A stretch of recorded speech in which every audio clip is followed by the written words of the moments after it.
أهلا بكم يا أساطير. معاكم أخوكم فلاش اف اف بفيديو جديد وسكريبت جديد. وفيديو اليوم يا أساطير، معانا أقوى سكريبت هيد شوت فري فاير، التحديث الجديد.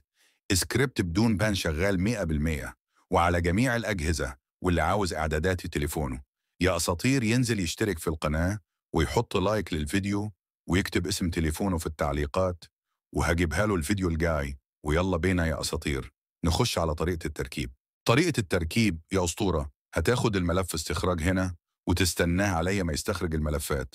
وبعد ما يستخرج الملفات يا أسطورة، لو أنت عندك فري فاير ماكس تاخد الملف الأول، لو عندك فري فاير العادية تاخد الملف التاني، وبعدين تاخد الملفات دي نسخ، وبعدين تروح عليا ذاكرة الجهاز اندرويد داتا، وتروح لملف اللعبة، وتروح للفايلز IL2CPP، وتلصق هنا واعمل تطبيق عليه جميع الملفات واستبدال، وبس كده يكون الملف اتركب معاك.